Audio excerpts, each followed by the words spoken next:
Bienvenidos a todos. Veo que Andrea ha dejado la cámara encendida. Gracias, Andrea. Gabriel también. Así somos por lo menos dos o tres para que nos mire a la cara, que no le hable una pantalla solamente. Eh, Vamos a comenzar como siempre con la oración al Espíritu Santo.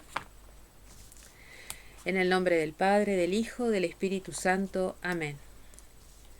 Creador inefable, que de los tesoros de tu sabiduría dispusiste las tres jerarquías de los ángeles y con orden admirable las colocaste sobre el cielo empíreo y hermosamente estableciste las partes del universo.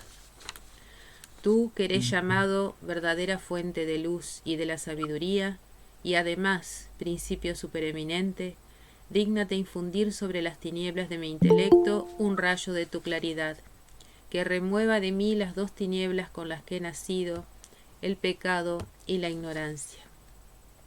Tú que haces elocuentes las lenguas de los niños, instruye la mía e infunde en mis labios la gracia de tu bendición. Dame agudeza para entender, capacidad para retener, modo y facilidad para aprender, sutileza para interpretar, gracia copiosa para hablar. Dispone el comienzo, dirige el progreso, completa el acabamiento. Tú, que eres verdadero Dios y verdadero hombre, que vives y reinas por los siglos de los siglos. Amén. Santa María, sede purísima de la sabiduría, ruega por nosotros. En el nombre del Padre, del Hijo, del Espíritu Santo. Amén. Bueno, apago el micrófono, Mario. Bueno. Ok. Bueno, buenas noches, queridos amigos. Gracias, como siempre, por estar. Bueno, buenas noches a todos. Muchísimas gracias por estar. Les decía que, dado que nuestras reuniones son espaciadas en el tiempo, conviene hacer siempre, antes de abordar el tema del día, una pequeña recapitulación de lo que ya hemos visto. Estamos viendo la primera cuestión de la Suma Teología, que es una cuestión introductoria, donde Santo Tomás establece la naturaleza y el carácter de la Sagrada Doctrina, que es lo que va a explicar a lo largo de toda la obra. Y habíamos visto que, en primer lugar, la necesidad de una doctrina sagrada revelada en orden a la salvación del hombre. Nunca hay que perder de vista este hecho capital, situante y central, que no solamente se ve en esta obra, en la Suma de Teología, sino en toda la obra de Santo Tomás. Se hace teología para salvarse, para salvarnos. La labor teológica tiene un carácter eminentemente salvífico, soteriológico. Salvarse no es otra cosa que llegar al último fin. Y el último fin del hombre es Dios. Y para llegar al último fin hay que conocerlo. Y hay que conocerlo lo mejor posible, ya en esta vida.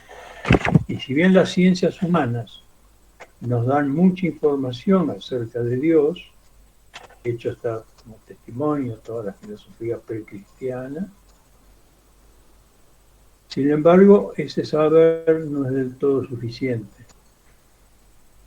Ya en esta vida necesitamos tener algún anticipo más seguro, más firme, y para eso tenemos que estudiar aquello que Dios nos ha revelado de sí mismo, porque hay una revelación, y esa revelación está contenida esencialmente en la Sagrada Escritura, en la tradición de la Iglesia y en el magisterio de la Iglesia.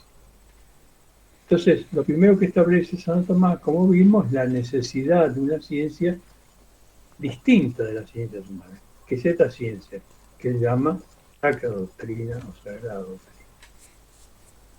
Después estableció su carácter científico, que es una gran ciencia, que responde a un tipo de ciencia especial, que ya vimos, la ciencia subalternada, es decir, no es una ciencia que tenga ella misma sus principios, sino que debe pedir sus principios a una ciencia superior. En este caso no es otra cosa que la ciencia que Dios tiene de sí mismo y la ciencia de los bienaventurados, es decir, aquellos que ya están salvados y ya están, digamos, en la visión beatífica y entonces participan de la ciencia de Dios, ya de un modo pleno y completo. Después se estableció que se trata de una ciencia una, que es una sola, en orden a su objeto formal, porque el objeto la perspectiva desde la cual se estudia todo lo que estudia la Sagrada Doctrina es que es revelado por Dios. ¿No? Después se estableció también que una ciencia especulativa, aunque también de práctica, se estableció también que era una sabiduría suprema. Creo que esto habíamos alcanzado a ver hasta la clase del encuentro anterior. Para Santo Tomás hay dos clases de sabiduría, recordemos. Hay una sabiduría absoluta, es aquella sabiduría que es la ciencia principal, arquitectónica, en el orden del conocimiento general. Y después hay sabidurías segundas o particulares, que son ciencias principales, arquitectónicas, pero en un tipo, en un género de ciencia, no en el orden global del conocimiento. Por ejemplo, en el de las ciencias humanas, la metafísica es la sabiduría primera, por excelencia, absoluta. El adverbio latino que se utiliza para designar este carácter de la metafísica es sapiencia simplicita, es decir, en sentido absoluto. Porque esa es la ciencia arquitectónica de todo el saber. En cambio, por ejemplo, si tomamos un ámbito específico del saber humano, por ejemplo la psicología, bueno, hay varias ciencias que se ocupan de la psicología, pero hay una de ellas, que es la psicología general, que en la tradición se conoce como ciencia del alma. Esa sería una sabiduría, pero no una sabiduría simplícita, no una sabiduría absoluta, sino una sabiduría relativa a un género específico de ciencia. La Sagrada Doctrina de Santo Tomás es la ciencia sapiencial por excelencia. ¿Por qué? Porque se ocupa de aquel que es más alto. Que es más alto que ocuparse de Dios. Y de Dios que se ha revelado. No de Dios que podamos alcanzar solamente con las luces del corazón natural, sino un Dios que se ha revelado. Por eso es la Biblia. Y ahora viene, habíamos enunciado el artículo séptimo, lo habíamos enunciado y algo, pero vamos a profundizarlo un poco más, porque con el artículo séptimo terminaríamos una primera serie de artículos de esta cuestión 1, que hacen a lo que podríamos llamar las características, la naturaleza de la Sagrada Doctrina. Los otros 3 artículos que nos quedan, veremos hoy si podemos iniciar el artículo 8. El 8, el 9 y 10 son los 3 últimos. El artículo 10 se cierra la cuestión primera. Ya más que nada apunta a lo que sería, podríamos decir, el método de la ciencia sagrada. Bien. ¿Qué dice el artículo 7? El artículo 7 se pregunta si Dios es el sujeto de la Sagrada Doctrina. Y para esto tengamos en cuenta algunas cuestiones previas que nos van a permitir leer el texto con más provecho. ¿Qué se entiende por sujeto de una ciencia? Es una palabra que a nosotros nos resulta un poco extraña, porque nosotros hablamos del objeto de la ciencia. Nosotros sabemos que toda ciencia tiene un objeto material, que es aquello que la ciencia estudia en sí misma, y tiene un objeto formal, que es el punto de vista, la perspectiva, la particularidad desde la cual ese objeto material es estudiado.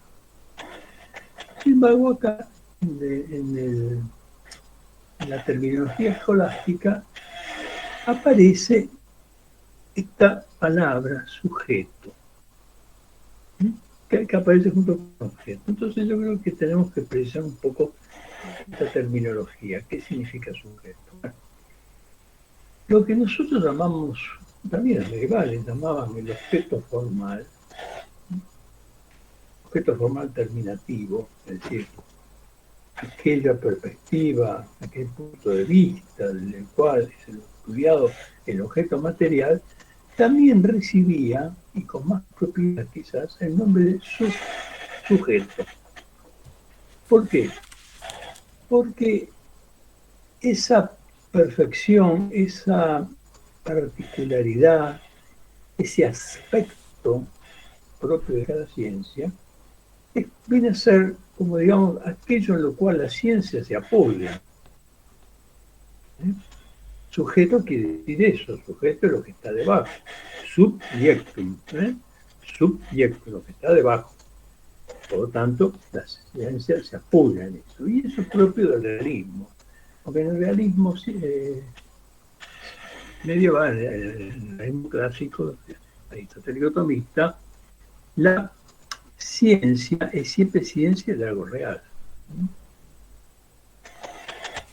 Entonces, vamos a un ejemplo. La metafísica.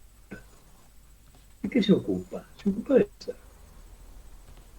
De una manera más técnica tendríamos que decir se ocupa del ente, pero más digamos del ser. Estamos dando nociones muy, muy básicas.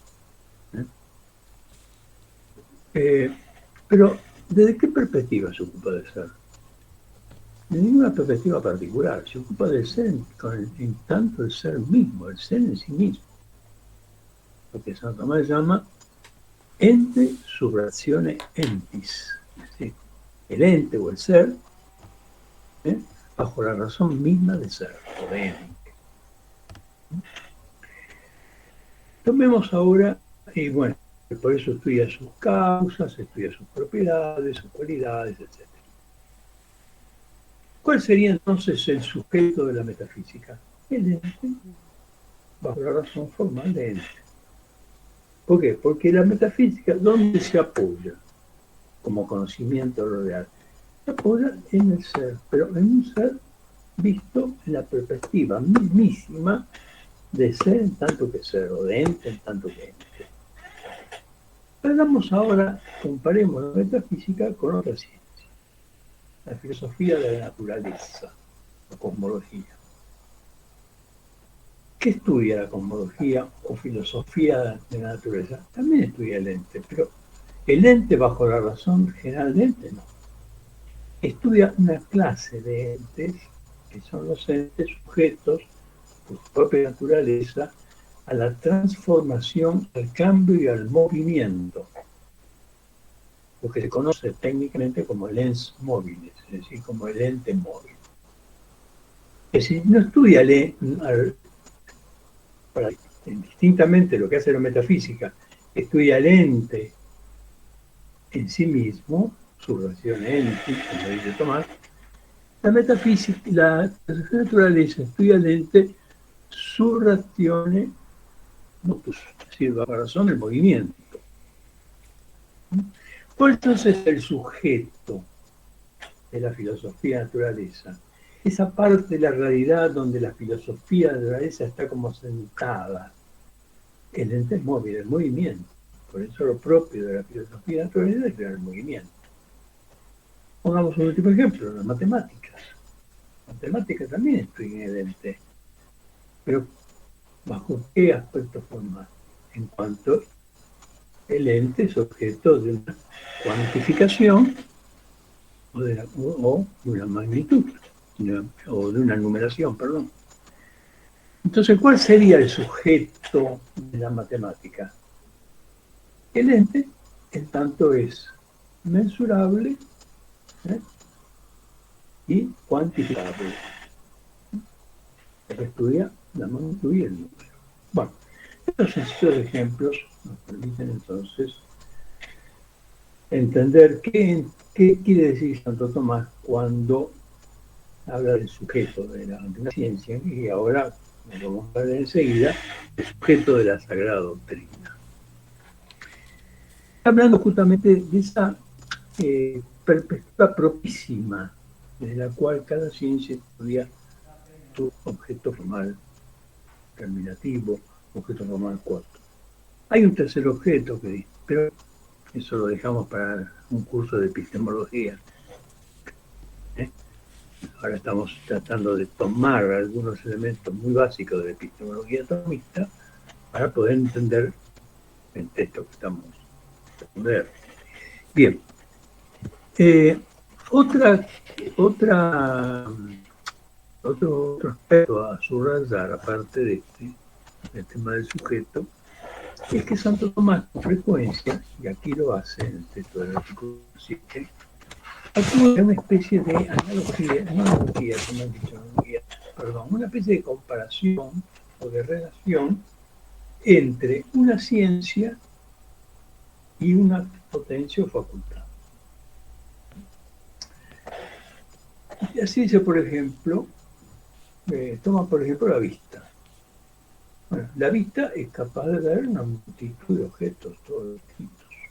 Es capaz de ver todo el espectro cromático. Pero hay una vista para ver un caballo, hay una vista para ver una piedra, hay una vista para ver un hombre. No, la misma vista que ve esos distintos objetos. Hay una vista para el color negro y otra para el color verde. No, la misma vista. Entonces, dice San Tomás, tomándose este ejemplo de la vista, ¿qué es lo que hace que la vista pueda captar cosas tan disímiles como una piedra, un árbol, un hombre o otro? Algo que todas esas cosas tienen en común. ¿Qué es lo que tienen en común? Que son objetos coloreados. Por eso San Tomás dice que el objeto formal de la vista es el color, cual se podría decir también el sujeto de la vista es el color. Esto tal vez hoy en día la física moderna lo podría cuestionar un poquito de todo el color, pero bueno, no vamos a entrar en eso. Tal vez podríamos, para no comprometernos mucho, diríamos que la vista todo lo ve bajo la razón formal de la visibilidad. Pues bueno, la física actual nos dará algunas explicaciones, algunas aportaciones respecto a lo que es la luz, lo que es el color, etc. Pero no vamos a meternos en eso. Entonces, así como la vista es una, y todo lo ve bajo la razón formal del color o la visibilidad, así también cualquier ciencia ve su objeto, los objetos que estudia, bajo una razón formal única, que es justamente lo que llama también el sujeto de esa ciencia. Bien, espero que esto sea entendido. Sería una duda en todo caso. Y sobre la base entonces de estos preconceptos, vamos ahora a leer el texto del artículo 7, que creo que lo habíamos enunciado nada más. El artículo 7 pregunta si Dios es el sujeto de esta ciencia. Bien.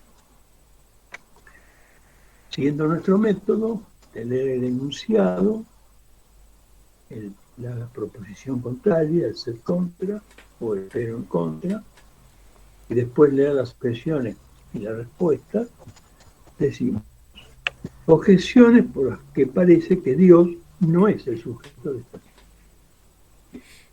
Pero en contra de esto, dice San Tomás, el sujeto de una ciencia es aquello de lo que se habla o se discurre en tal ciencia. Pero en la ciencia sagrada se habla o discurre de Dios. En efecto, también se la llama teología. Es como decir tratado o discurso sobre Dios. Por lo tanto, Dios es el sujeto de esta ciencia. Bien.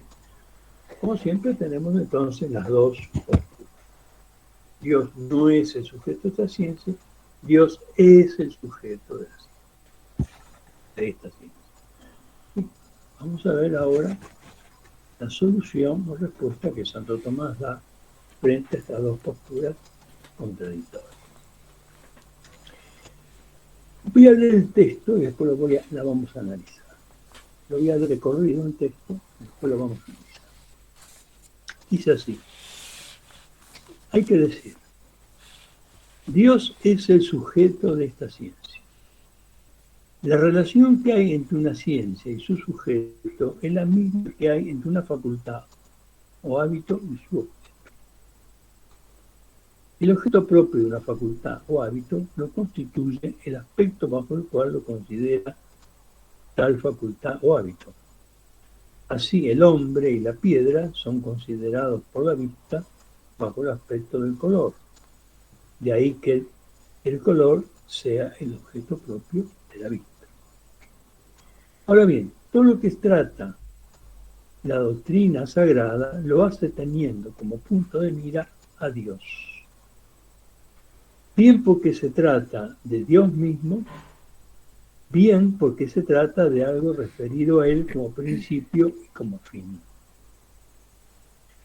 De donde se sigue que Dios es verdaderamente el sujeto de esta ciencia.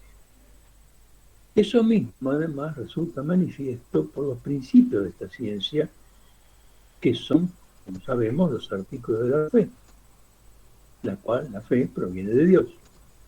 Pero el sujeto de los principios es el mismo de toda la ciencia, puesto que toda la ciencia está virtualmente contenida en los principios.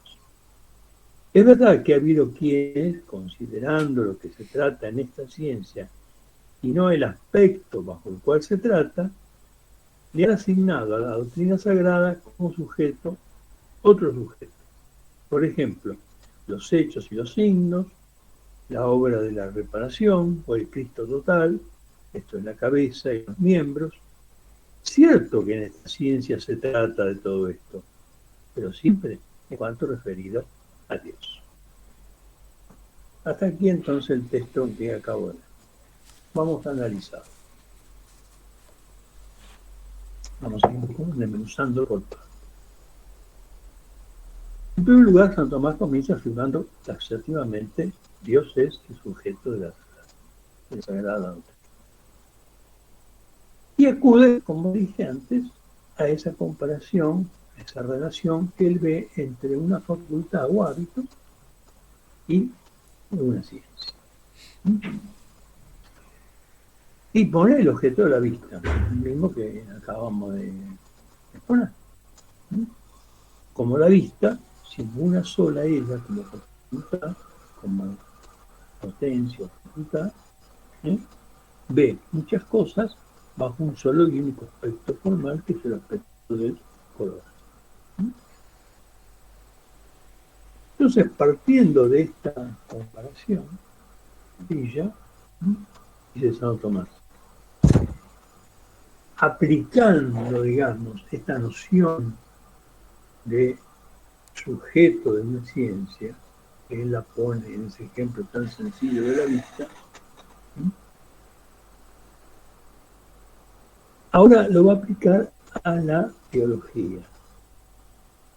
Después de pequeños preámbulos, donde pone el ejemplo de la vista, los objetos coloreados, etc.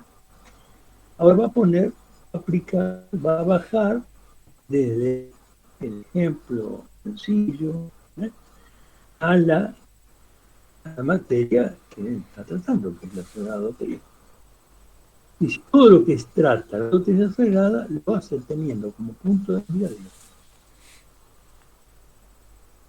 Bien porque se trata de Dios mismo, bien porque se trata de algo referido como principio y como fin. De donde se sigue Dios verdaderamente el sujeto de esta ciencia. Porque se trata de Dios. Ahora, llegamos a esto, conviene que hagamos un comentario. Uno podría decir, bueno, pero la metafísica también trata de Dios. De hecho, el último capítulo, la cima de la metafísica, es la teología natural, mal llamada teodicea. La palabra teodicea es una palabra moderna que no es adecuada. Dice que es justificar, dar justificación de Dios. No se trata de eso. La palabra teodicea la pueden ver por ahí. Personalmente aconsejo no utilizar el término teodicea. Teología natural. Último capítulo, cima de la metafísica. Dice, bueno, ¿qué diferencia entre la metafísica que estudia a Dios y la Sagrada Doctrina? Bueno, acá donde viene justamente la distinción que hacemos. Cuando hablamos de cómo la metafísica, la matemática y la filosofía de la naturaleza estudian lo mismo, pero de distinto modo. ¿Por qué? Porque es cierto que la metafísica estudia a Dios, pero ¿cómo? Lo estudia como causa primera y fin último de todo ser. Ya dijimos antes que la metafísica tiene como sujeto el ente bajo la razón misma de ente. Pues bien, la culminación de la consideración del ente bajo la razón formal de ente llevará a establecer la necesidad racional de un ser que es acto puro, no admite división de autopotencia, de un motor que mueve y no es movido, de una causa que causa pero ya no tiene causa, es incausada, etc. Todo aquello que de alguna manera puede constituir el fundamento metafísico de las famosas vías de la demostración de la existencia de Dios. Bien. Pero ese no es el modo como la Sagrada Doctrina considera a Dios. La Sagrada Doctrina no considera a Dios como motor inmóvil, acto puro, causa causada, ser necesario y no contingente, etc. Bueno, la Sagrada Doctrina estudia a Dios bajo la razón misma de su deidad, a Dios mismo en sí mismo. Podríamos decir que la Sagrada Teología, la Sagrada Doctrina, habla de Dios, sus rationes leitas, bajo la misma razón formal de la deidad. La Sagrada Doctrina no estudia al Dios de Aristóteles, aunque echa mano de toda esa concepción como auxiliar. Después la vamos a ver en el artículo 8, que sigue a esto, qué lugar tiene la ciencia humana como argumentativa. Pero a lo que la Sagrada Teología le importa no es el Dios del acto puro, la forma del motor inmóvil, etcétera, etcétera. Le interesa el Dios vivo, el Dios mismo, el Dios en su razón misma de Dios, de deidad. Como decían los viejos escolásticos, el estudio de la vida íntima y recóndita de Dios. Eso lo podemos conocer por la revelación. Porque esa vida íntima y recóndita de Dios no la podemos alcanzar por razón natural. Todo podemos llegar a ella porque Dios lo ha revelado. ¿Eh? Entonces, esta es la diferencia. Por eso se dice que el sujeto es Dios. Pero no es, Dios es el sujeto de la verdad doctrina, pero no a la manera como es en la ciencia humana, o puede ser en la metafísica, sino de manera única y exclusiva de la verdad doctrina, que es Dios, el Dios revelado, no es ya el acto puro, el motor inmóvil, es el Dios de la revelación. Y el Dios revelado en tanto Dios. Dios en tanto Dios. Dios bajo la razón misma formal de su deidad.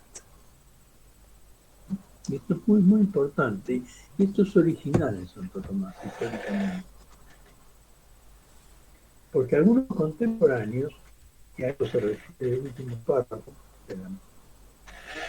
que acabamos de leer, consideraban que Dios no era propiamente el sujeto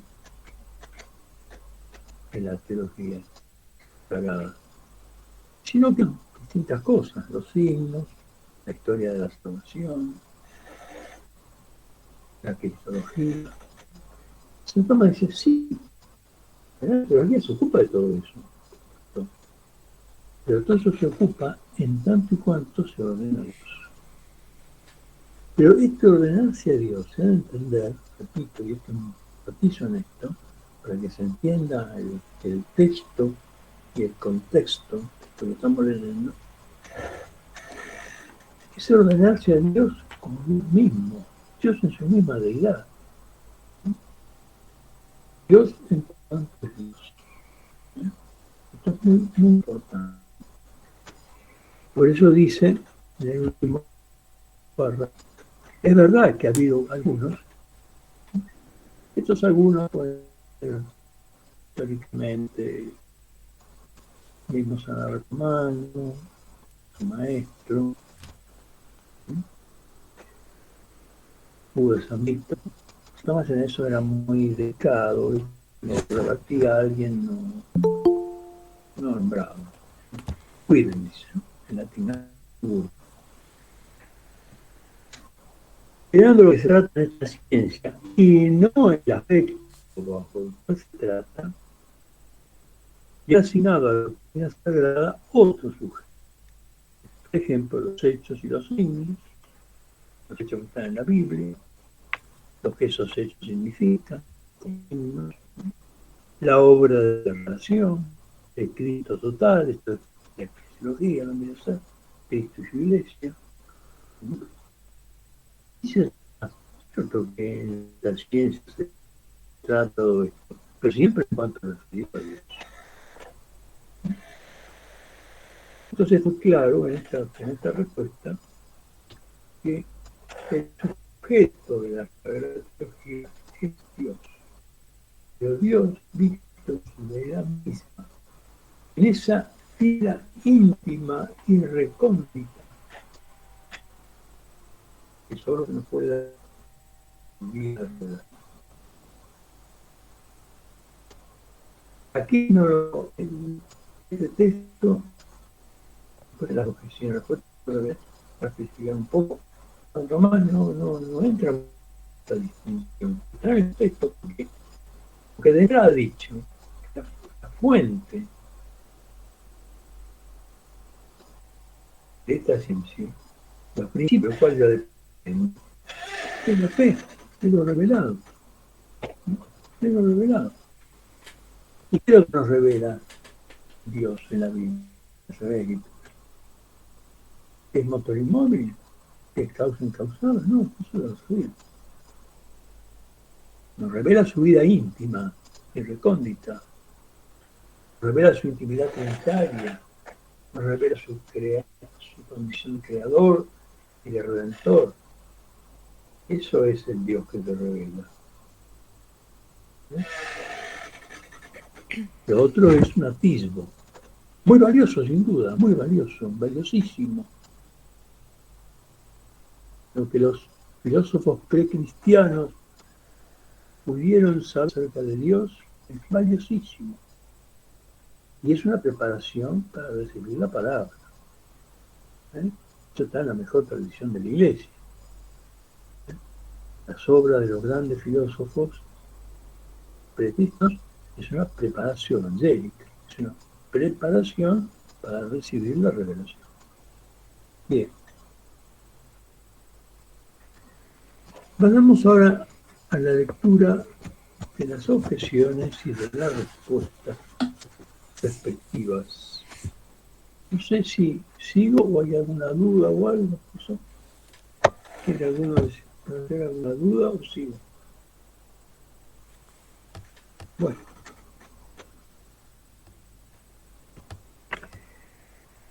San Tomás pone dos objeciones, al cual después va a dar respuesta.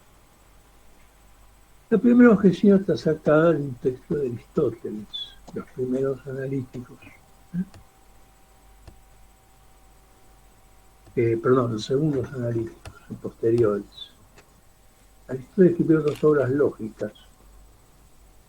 Escribió más de dos, pero escribió fundamentalmente dos obras donde está contenida la lógica aristotélica, que son lo que llama los analíticos. Los primeros analíticos y los segundos analíticos. Los segundos analíticos también llaman analíticos posteriores.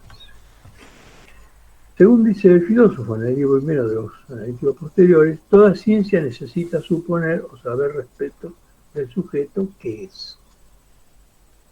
Pero esta ciencia, la Sagrada Doctrina, no supone o no sabe de Dios que es, ya que, como dice San Juan Damasceno, es imposible decir de Dios que es. Por lo tanto, Dios no es el sujeto de esta ciencia. ¿Qué quiere decir acá el objeto? El objeto está partiendo de un principio de la filosofía, ¿no? Aristotélico. Toda ciencia necesita saber algo respecto de su sujeto. ¿Qué es? Por lo menos, ¿qué es? Por ejemplo, ¿cuál es el sujeto de la filosofía naturaleza? En este caso, tenemos un conocimiento previo. Después con la ciencia vamos profundizando. Tenemos una experiencia de un mundo. Toda ciencia siempre parte de una experiencia. Hay una experiencia que las cosas cambian, hay cosas que cambian, que se transforman, que están y al rato cambian. El movimiento es una experiencia primaria. Bueno, a partir de eso viene la reflexión científica sobre el movimiento. Pero de Dios no sabemos qué. ¿En qué se basa el autor? Se basa en un texto de un filósofo cristiano, San Juan Damasceno, que dice que es imposible decir que es Dios. Por lo tanto, dice entonces, el sujeto de la teología no es. La teología no sabe que es Dios. Está clara la objeción, a dónde apunta, ¿no? Bueno,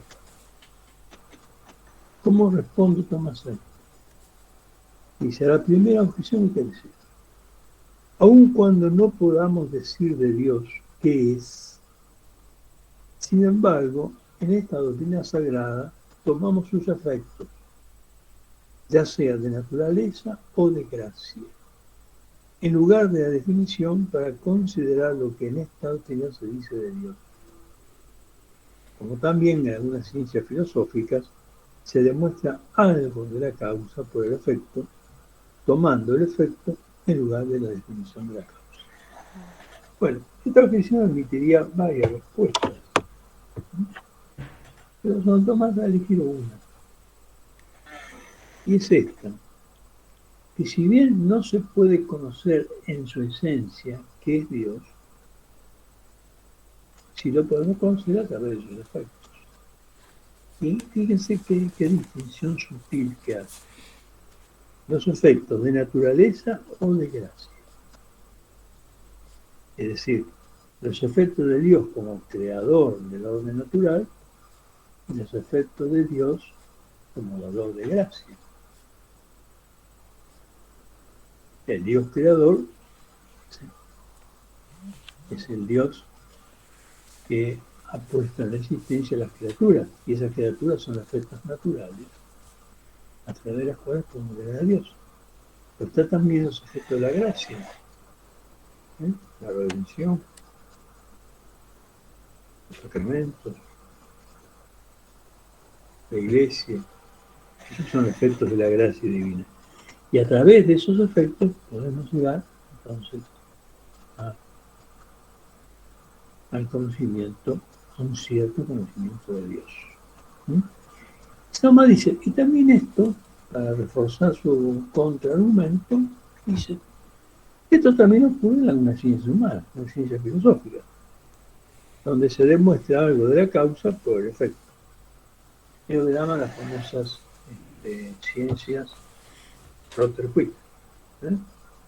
Hay un efecto, por lo tanto tiene una causa. Bueno, la Sagrada Doctrina procedente no sabe lo que es Dios.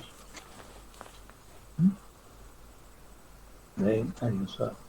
Que no debemos a la vida eterna. Pero podemos activar algo a través de sus efectos. Sean estos efectos de naturaleza, sean estos efectos de la gracia. Tratamos ahora a la segunda objeción y su respectiva respuesta. Todo lo que es tratado en una ciencia está comprendido en su sujeto. Pero en la Sagrada Escritura se trata de muchas cosas, además de Dios. No son las criaturas y los actos humanos. Por lo tanto, Dios no es el sujeto de esta ciencia. Bueno, de alguna manera ya Santo Tomás lo respondido. ¿Eh? Es cierto que en la Sagrada Escritura se tratan de muchas cosas, pero todas se tratan en cuanto se ordenan a Dios. Y es lo que pone Santo Tomás en la respuesta. Todo lo que se trata en la doctrina sagrada está comprendido en Dios, no como partes o especies o accidentes, sino en cuanto de algún modo se ordena Dios mismo. Es un Dios, mismo Dios. Entonces, de esta manera quedarían solucionadas las dos objeciones. Y este artículo 7, personalmente, me ha movido a una cierta reflexión que quiero compartir hoy con ustedes. Y es, ¿qué nos dice este artículo 7?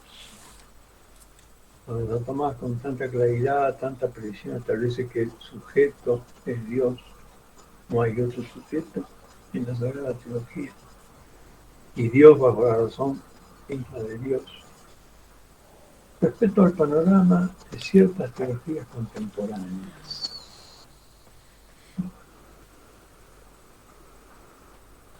Yo no soy teólogo, por supuesto, así que en esto voy a dar nada más que algunas breves reflexiones personales.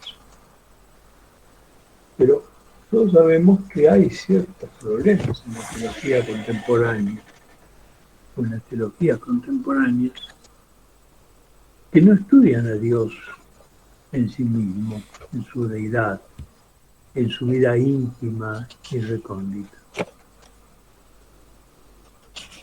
tal como Él la ha revelado. Son teologías que de alguna manera responden a aquello que Santo Tomás refuta en el último párrafo del artículo 7, en la respuesta. Ha habido quienes, considerando lo que se trata en esta ciencia y no el aspecto, ¿no? Y pone algunos ejemplos, los hechos, los signos, la obra de la redención, etc. Bien. Hoy hay ciertas teologías que tienen mucho predicamento en el campo teológico contemporáneo que tratan de ciertos aspectos. Por ejemplo, de estos aspectos históricos o sociales que aparecen en el curso de la historia de salvación. Por ejemplo, en la historia de salvación hay una liberación. En la historia de salvación hay la constitución de un pueblo de Dios. Entonces hay ciertas teologías hoy, como todos ejemplos, para nombrar las más conocidas, hay otras que no toman como sujeto a Dios, sino estos aspectos. La liberación, la constitución de un pueblo sagrado, un pueblo de Dios. Entonces aquí ya tenemos una primera dificultad. Son teologías que reducen su sujeto. Incluyen a Dios desde la intimidad y la reconditez de su unidad divina, y no desde algún acontecimiento histórico o social. Pero hay todavía algo mucho más grave. Y es que estos acontecimientos que están presentes en la historia salvífica son desacralizados. Son, digamos así, mundanizados. Son secularizados. Porque la teología de la liberación no estudia la liberación verdadera que sí ha sucedido, obviamente, a lo largo de la historia sacerdotal. No es la liberación del pecado, es la liberación de las supuestas estructuras opresivas. Por eso, los famosos teólogos de la liberación se valieron de ciertas categorías de análisis del marxismo, la dialéctica oprimido-opresor, ¿para qué? Para explicar un hecho aparentemente teológico, entre comillas, pero totalmente desacralizado y totalmente humanizado. Porque no estamos estudiando la liberación tal real, la naturaleza de la libertad de los hijos de Dios que Cristo ganó para nosotros en la cruz, sino estamos estudiando la liberación de estructuras sociales. Entonces acá, en la teología de liberación, tenemos dos dificultades. Una, que quita a Dios en su misma deidad como sujeto de la teología. Y la segunda, que es lo más grave, seculariza el aspecto parcial, seculariza la liberación. Y en la teología del pueblo pasa lo mismo. Es cierto que en la Sagrada Escritura se habla permanentemente del pueblo de Dios, pueblo sacerdotal, pueblo santo. La Sagrada Escritura está plagada de relaciones, de referencias a un pueblo. Pero la teología del pueblo no toma la noción de pueblo de Dios en su sentido teológico, sino en su sentido sociológico. Porque para la teología del pueblo, como el padre Canone, por ejemplo, que es su mentor, fallecido hace poco, padre Carlos Canone, jesuita, la categoría del pueblo es desacralizada y es secularizada y por lo tanto es sociologizada. Es decir, es una categoría que de teológica se hace sociológica. Por eso que el pueblo son los pobres de pecunia, no los pobres del Evangelio. Y los pobres no son sujetos a evangelizar, los pobres son sujetos evangelizadores, porque según la apreciada teoría de Canone, en los pobres reside el Espíritu Santo. En los pobres de pecunia, los pobres de plata, no los pobres de espíritu. Si ahí reside el Espíritu Santo, está allí. Entonces hay que inclinar el oído, como decía Angelelli, hay un origen en el pueblo. Porque en el pueblo está la revelación. Pero no el pueblo de Dios en un sentido teológico, sino el pueblo en un sentido sociológico. Pongo estos dos ejemplos, son los dos ejemplos más que tienen más prensa, digamos, ¿no? La teología de liberación, que ya prácticamente ha sido superada, y ha sido superada porque su hermenéutica marxista fue superada. Dentro mismo del marxismo ha habido un movimiento crítico que ha, digamos, de alguna manera dejado de lado la hermenéutica marxista. Entonces, como ya ni los marxistas creen en el marxismo, entonces los curas de la liberación, que han hecho la teoría de liberación, han abandonado el marxismo. ¿Y dónde se han refugiado? En esta categoría sociológica de pueblo. Bueno, estas teologías, que menciono así al pasar, justamente son problemáticas, porque vienen a ser en definitiva teologías sin Dios. Son unas teologías en las cuales ya Dios no es Dios en su deidad misma, Dios surratione deitatis, el Dios en su vida íntima y recóndita, como ha sido revelada, ya no es el sujeto, sino algún aspecto del desarrollo de la historia salvífica, pero, y esto es lo peor, segunda dificultad, ese aspecto parcial que toma está profundamente secularizado y desacralizado. una mirada no teológica, no sobrenatural, sino secularizada. Por eso se dice, suele decir por ahí, que la verdadera teología hay que hacerla en la Villa Miseria, en las calles oriental de América Latina, en las venas abiertas de América Latina, en la Amazonia. Toda esta cháchara que tenemos hoy se ilumina, me parece a mí, estas dificultades las podemos iluminar muy bien con este texto de Santo Tomás que acabamos de leer. Bueno. Perdón, buenas noches. ¿Puedo decirle algo? Doctor, entonces, podríamos decir que si bien ha quedado el nombre de teologías del pueblo, de la liberación, en realidad no son teologías, ¿no? Exacto, mal llamadas teologías. Mal llamadas. Son ideologías. Son ideologías. ¿No? Tiene usted toda la razón y coincido plenamente.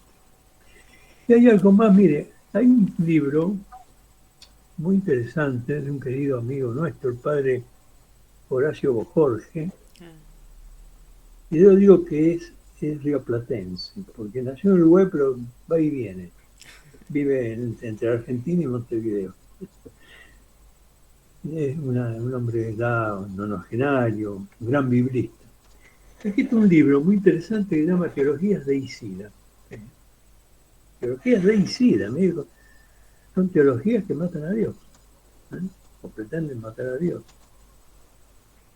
Y justamente el libro del padre Jorge, Teologías de Isida, apunta a un teólogo llamado Sobrino, que es justamente uno de los teólogos más conspicuos de la teología de la liberación.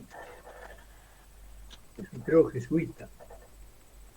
Como el padre Jorge también es jesuita, entonces él escribe ese libro para denunciar los desvaríos, los desvíos doctrinales de este jesuita, el padre Sobrino. Y no me acuerdo y por eso... Sí, la escucho. Perdón. No, por eso a veces hay fotos, digo porque los jóvenes, ¿no? Por ahí malinterpretan verlo una foto del Che Guevara con un sacerdote y supuestamente con algunas misas. Entonces, digo, ¿no? Se habla teología de la liberación, entonces si ya para todos teología es la ciencia de Dios, entonces está con Dios, ¿no? Pero digo, ahondar en esto implica justamente que, bueno, ya creo que inclusive a los chicos hay que decirles, esto no es teología, esto ya es ideología, ¿no? Porque ya las categorías inclusive de análisis no son nada que ver con la teología. Claro. Sí, totalmente de acuerdo, Andrés. Le agradezco mucho su intervención, porque aunque usted es infinitamente más joven que yo, pero los más jóvenes, los más chicos, no saben lo que fue la teología de la liberación, que tuvo su dominio en los años 70, 60, 70, que fue una experiencia, aparte de los errores teóricos, fue una experiencia eclesial desgraciada, muy negativa. Fue una experiencia eclesial que permitió, lamentablemente, que amplios sectores eclesiales se comprometieran con las peores ideologías subversivas de la época, lo cual ocurrió en América Latina y ocurrió también en cierto modo en la Argentina. ¿Qué mencionó el señor Che Guevara? Padre Mujica, para descanse, que al final el padre Mujica intentó volver a la iglesia. Fascinado como estaba por la teología de liberación, llegó a decir que el hombre nuevo que proponía Che Guevara era el hombre nuevo de San Pablo. Analogaba una categoría ideológica de hombre nuevo de Che Guevara a una categoría bíblica, como el hombre nuevo de San Pablo. Y eso ocurrió. Y los más jóvenes no conocen esta historia, y eso es cierto. Fue un error grave, pero fue además una experiencia eclesial tremendamente negativa, que ha dejado heridas muy profundas dentro mismo del cuerpo eclesial. Claro. A eso voy, que esa sería una de las grandes causas, o casi diría primeras causas, de lo que hoy podemos ver como las rupturas, los quiebres y todo eso, ¿no? Exactamente. Dentro Sí, de sí. la iglesia. Uh-huh. Exactamente, muchas gracias. Sí. Es así como usted lo dice.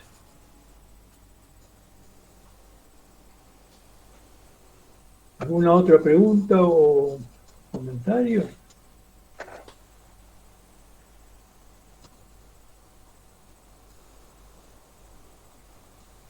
¿Usted, Alicia, qué dice?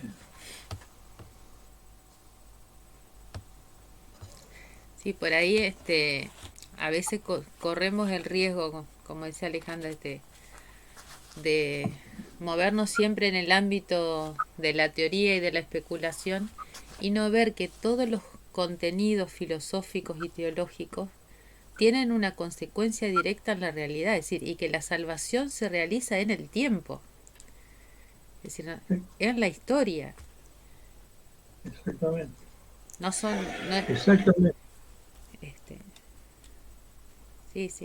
Sí, y además es importante, cuando uno estudia a Santo Tomás, tratar de iluminar con la oportunidad tomista la teoría de hoy, porque eso es lo que me parece a mí es la riqueza que tiene Santo Tomás, es la vigencia, ¿no? Como él plantea cuestiones que planteaba en el siglo XIII, en otro contexto. Evidentemente no vamos a comparar a Hugo de San Víctor o a uno con los cuales disputaba San Tomás con el padre Canone o con el padre Gutiérrez de la teoría de liberación. Pero el texto que uno ha leído es como una luz que ilumina la realidad de hoy. Yo creo que eso es importante, porque si no, esto es una especie de arcaísmo teológico o filosófico. Leemos textos viejos del siglo XIII, pero yo creo que tenemos que hacer esta ¿cómo puedo decir? Esta caída a tierra, ¿no? Esta conexión con lo que estamos viviendo ahora. Porque si no, el estudio de Santo Tomás se transforma en una especie de estudio de arcaísmo. Justamente ¿por qué la Iglesia permanentemente ha recomendado siempre y recomienda el estudio de Santo Tomás? Justamente por esto, por su vigencia. Porque con las categorías que él expresa en su pensamiento, podemos hoy muy bien iluminar la problemática actual. Y es evidente que uno de los problemas más serios que tenemos hoy en la Iglesia es la incidencia cada vez mayor de estas falsas teologías, como muy bien ha dicho Andrea, que no son teologías. Sí, Además, creo, perdón, Alicia, dale. además creo que también, digo, estos momentos así de reflexión, porque justamente es todo a partir de la reflexión que usted nos ha regalado, digamos, después del análisis del artículo, pero y el orden en el que van las cosas sucediéndose para poder en el intelecto entender, realmente eso tampoco está. A ver, hoy en día todo es rápido, no nos mantenemos en el tiempo para poder decir, a ver, ¿de qué estoy hablando? ¿En qué orden lo voy a hablar y en qué profundidad lo voy a hablar? Entonces todo pasa así tan rápido y esto es lo que hay que rescatar realmente de Santo Tomás, ese orden y al momento de ese orden la profundidad con la que y con la sencillez inclusive trabaja, ¿no? Para poder hacer la lectura de la realidad. Sí, entonces, por eso cuesta estos instancias. Santo Tomás es luz. La doctrina tomista es luminosa. Es una luz apacible. Hay una novela, un escritor, no me acuerdo el nombre ahora. Luis de Gual. Igual. Se llama La luz apacible. Es una luz que nos va como, digamos, iluminando la situación que vivimos nosotros ahora. Así que bueno, yo también la razón de ser que tienen estas reuniones y esto de ponernos hoy a leer a Santo Tomás. Como decía Andrea, por ahí, sobre todo en la cultura que vivimos, que todo tiene que ser cambio, todo tiene que ser movimiento, rescatar aquello que tiene que ser permanente, que es lo que se olvida. Y Exacto. se rechaza por ser creer que es viejo y arcaico, y es lo más actual que hay, eso permanente. Exactamente. Es la novedad permanente de lo Sí, clásico. Había un escritor inglés, perdón, francés, Peggy, ajá. decía, Homero amanece nuevo cada mañana y el día de hoy no envejeció. Ujú. Es cierto. Uno lee a Homero, es un ejemplo, ¿no? Siempre es nuevo. El noticiero del Canal 13 ya pasó de moda. Sí. Pues ya ni diario hay siquiera. Ya todo es por audiovisual. Y que bueno. Bueno, ¿les parece que avancemos un poco con el artículo 8? Bueno, Bueno, nos queda un rato todavía, ¿no, Liz? Yo sí, sé que sí, la sí, actividad. tenemos 20 minutos todavía. Perfecto, bueno. Bueno, como le dije antes, entonces, con el artículo 7 cerraríamos la primera parte de esta cuestión primera, que es el estudio de la Sagrada Doctrina en sí misma, en su naturaleza, en su carácter científico y en su sujeto. Los tres artículos que vienen ahora, el 8, el 9 y el 10, que son los tres últimos, apuntan más a otra cosa, apuntan no tanto a la naturaleza de la ciencia sagrada, sino a su método. Y son los siguientes. El artículo 8 trata el tema de si la doctrina sagrada utiliza argumentos. Lo vamos a ver ahora. El artículo 9 y el artículo 10 están referidos a la Sagrada Escritura.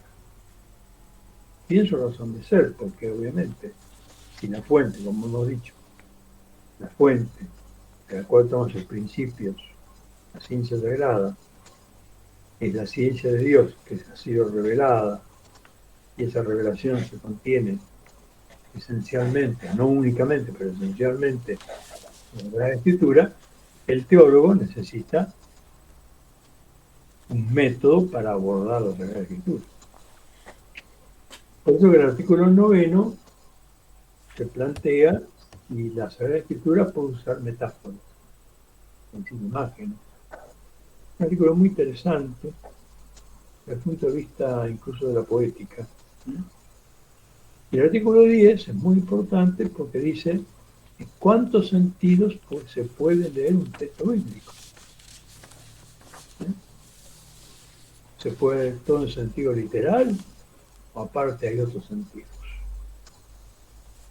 Entonces, el artículo 8 habla del método, si es argumentativa o no es argumentativa. Eso vamos a verlo ahora. Y los artículos 9 y 10 hacen referencia a lo que vendría a ser hoy el método exegético. Cómo leer la Sagrada Escritura. Cómo se debe leer un texto sagrado. Cómo se debe interpretar una metáfora bíblica, cómo se debe interpretar en distintos, si es posible que un mismo texto o distintos textos bíblicos tengan distintos sentidos. Bien, de eso se trata entonces, los últimos tres artículos de esta cuestión primera. El artículo 8, entonces, pregunta si la Sagrada Doctrina es o no es argumentativa. ¿Qué quiere decir esto? Lo que está planteando Santo Tomás es si la Sagrada Doctrina usa argumentos, argumenta. Y en el caso de que argumente, ¿en qué sentido usa argumentos? Usa argumentos para demostrar la verdad que ella enseña,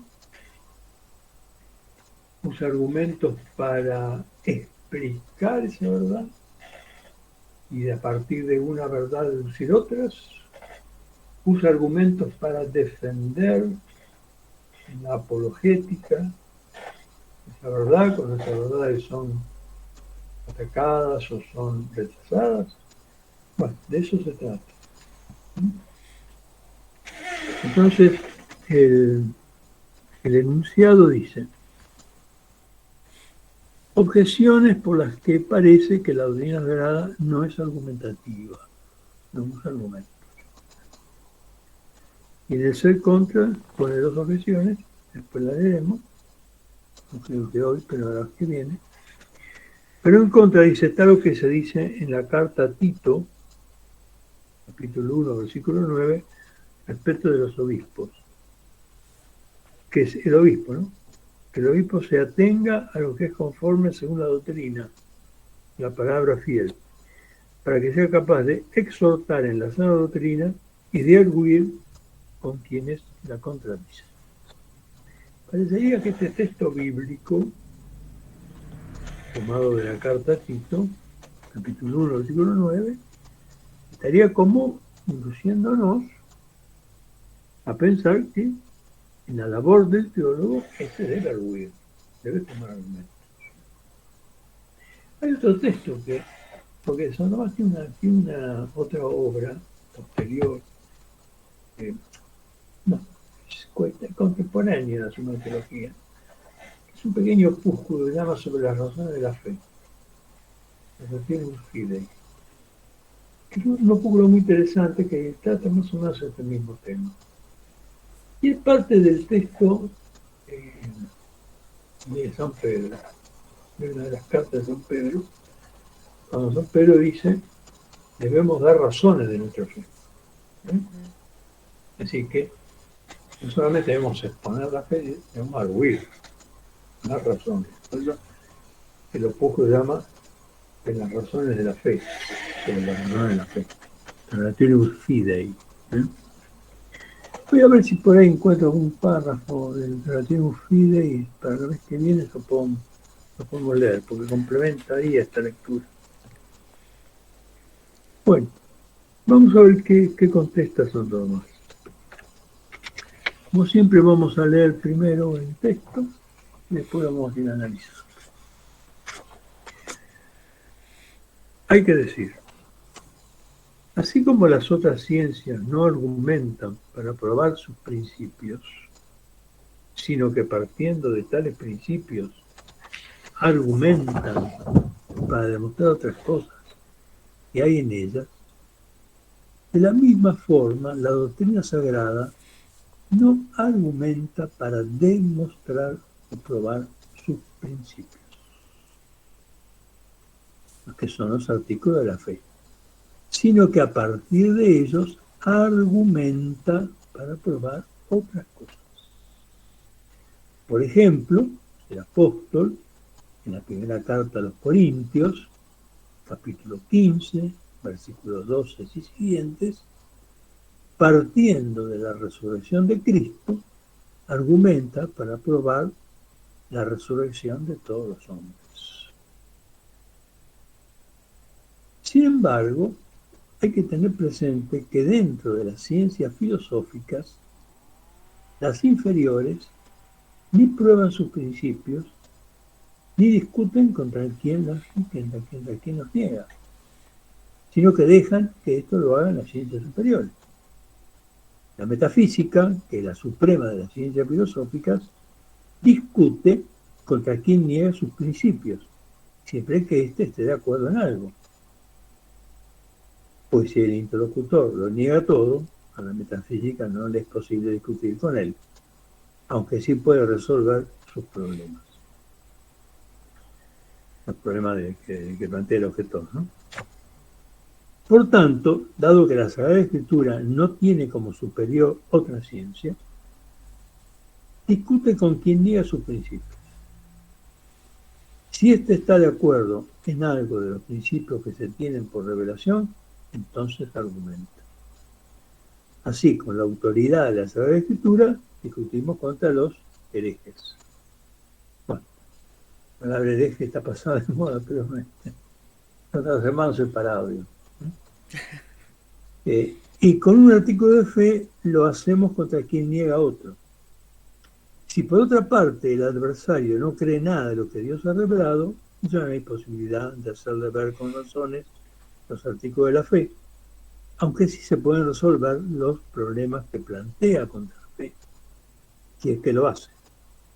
Dado pues que la fe se fundamenta en la verdad infalible y es en verdad imposible demostrar lo contrario, resulta manifiesto que los razonamientos que se presentan contra la fe no son demostraciones, sino argumentos que deben ser solucionados, que tienen solución.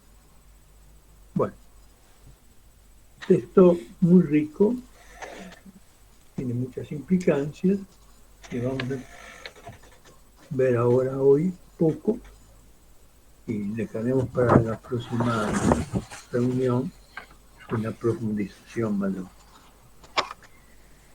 En primer lugar, San Tomás establece un hecho que es, diríamos, como el hecho capital, el hecho fundamental de toda esta argumentación. Y es que la Sagrada Doctrina, dice, no argumenta para probar sus principios, sus artículos de la fe. Es decir, la Sagrada Doctrina usa argumentos, pero no para demostrar sus principios.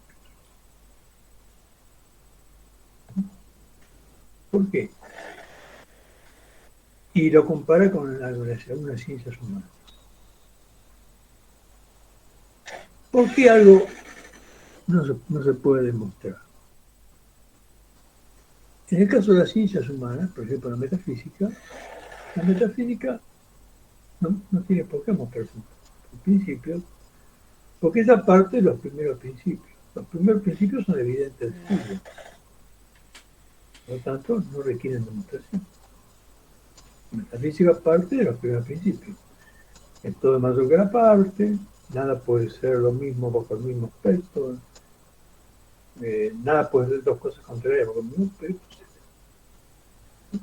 Cuando uno ve estas proposiciones lógicas, todo es mayor que la parte, eso no necesita ser demostrado, porque es evidente. Entonces, aquellos principios son evidentes, no se puede, no requieren ser demostrados. En otro plano, no en el plano de las ciencias humanas, sino en el plano de la Sagrada Doctrina, que siempre reitero, es una ciencia que se funda en la fe y en lo que Dios ha revelado, la Sagrada Doctrina no argumenta, la usa argumentos, pero no para demostrar los artículos de la fe. ¿Por qué? Porque esos artículos no se pueden demostrar. ¿Por qué? No como en el caso de las ciencias humanas, porque tengan una evidencia intrínseca. Cuando digo todo más que la parte, es por la discusión. Había un filósofo famoso que cuando le decía, el contrincante le decía que el movimiento no existía, él por su sola respuesta se ponía a caminar. Por eso respondía. A quien niega el principio le responde, pero no tiene por qué demostrar el principio. Ahora, acá estamos en otro plano, estamos en el plano sobrenatural, los artículos de la fe. Los artículos de la fe se aceptan no por su intrínseca evidencia, no tiene evidencia racional, sino porque creemos en aquel que lo ha revelado. Por eso que es importante que reparemos aquí un poco en lo que es la verdadera naturaleza noética de la fe. La fe es para conocer, la fe es para entender, la fe es un hábito de la inteligencia, es un hábito sobrenatural, pero es un hábito que perfecciona nuestra inteligencia. Pero el asentimiento que nuestra inteligencia da a la verdad de fe no es porque esa verdad sea evidente intrínsecamente, sino acá hace falta el movimiento amoroso de la voluntad, el objeto es el amor, la voluntad es la que mueve a la inteligencia a sentir a esa verdad de fe, que de suyo no es evidente, en razón de que quien lo ha revelado es Dios. Y Dios no puede engañarse ni engañar. Entonces estamos en dos planos que son análogos pero distintos. Hay ciertas ciencias humanas que no demuestran su principio. ¿Por qué? Porque no necesitan demostrarlo, porque son evidentes. La Sagrada Teología hace lo mismo, pero no por una evidencia humana, sino por una evidencia divina. Aquí ascendemos del plano de la evidencia humana al plano de la evidencia divina. Por eso dice nada más, los artículos de la fe no son demostrables. Yo no puedo demostrar que en Dios hay una sola naturaleza y tres personas. Demostrar el sentido humano, digamos, ¿no? Como puedo demostrar, por ejemplo, los ángulos de un triángulo equivalado recto, así, ¿no? Lejana geometría. Bueno, hay un teorema, partiendo del principio, son los poderes geométricos, pues llegar a la conclusión de que todo triángulo, rectángulo, creo que era, la suma de los ángulos interiores, no, la suma de los ángulos interiores de un triángulo es grado recto. 180 grados. No, ese tipo de demostración no existe en la teología. No puede existir. Y en ese librito, en ese opúsculo sobre la razón de la fe, se ha tomado un argumento muy interesante, comparar a veces el mismo tema en distintas obras. Dice, porque si nosotros, aunque creo que esto también lo dice por acá después, si nosotros supusiéramos que la verdad de la fe puede ser demostrada, como puedo demostrar que los ángulos interiores de un triángulo se integran a dos rectos, estaríamos negando la dignidad de la verdad de la fe. Estaríamos rebajando la verdad de la fe al plano de una mera verdad humana. Es contraria a la dignidad de la verdad de la fe pretender que la pueda ser demostrada. Cuando era chico, joven, también un libro muy bueno, pero que tenía un título equivocado. Mi padre Hillard se llama La religión demostrada. La religión se puede demostrar.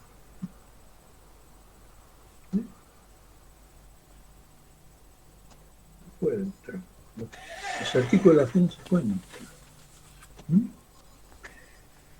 El libro era muy bueno, seguía estrictamente el método tomista, pero tenía un título equivocado. Es decir, no se puede demostrar los artículos de la fe. Pero sí podemos argumentar a partir de los artículos de la fe. ¿Y cómo podemos argumentar? ¿Para qué? Para que de una verdad de fe podamos decir otra. O segundo movimiento de este razonamiento que estamos haciendo, para defender de los que la niegan. Aunque después donde más pone algunas condiciones para el debate, ¿no? Algunas condiciones para el debate. Eso ya lo veremos después. Entonces, y con esto íbamos cerrando hoy, pues ya estamos en la hora. Nos quedamos con esta idea, que vamos a seguir desarrollando, Dios mediante, en la próxima vez que nos veamos, y es que la doctrina sagrada usa argumentos, sí, usa argumentos que saca de la ciencia, incluso argumentos que saca de las propias ciencias humanas. Utiliza la metafísica, utiliza argumentos que toma de las propias ciencias humanas. Pero no utiliza los argumentos para demostrar sus principios, esto es, los artículos de la fe, sino que utiliza porque esos artículos son indemostrables, son evidentes de suyo, no con evidencia humana, sino con evidencia divina, ¿eh? Sino que ¿para qué? Para dos cosas. Para que a partir de un artículo de la fe podamos deducir otros, como por el ejemplo, si Cristo resucitó, todos vamos a resucitar. A partir de la verdad revelada de que Cristo resucitó, el apóstol Pablo deduce la necesidad de nuestra propia revelación, de nuestra propia resurrección. Si Cristo no resucitó, van en nuestra fe. Cristo al resucitar, ¿qué ha hecho? Nos ha precedido el camino de la resurrección, porque la que resucita es la naturaleza humana, a la que está hipostáticamente unido a Cristo. La naturaleza divina no necesita resucitar, no puede resucitar. ¿Qué es lo que resucita? La naturaleza humana.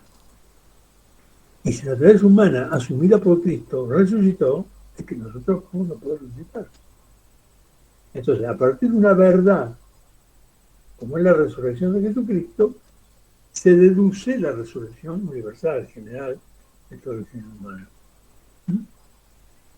Y lo segundo, para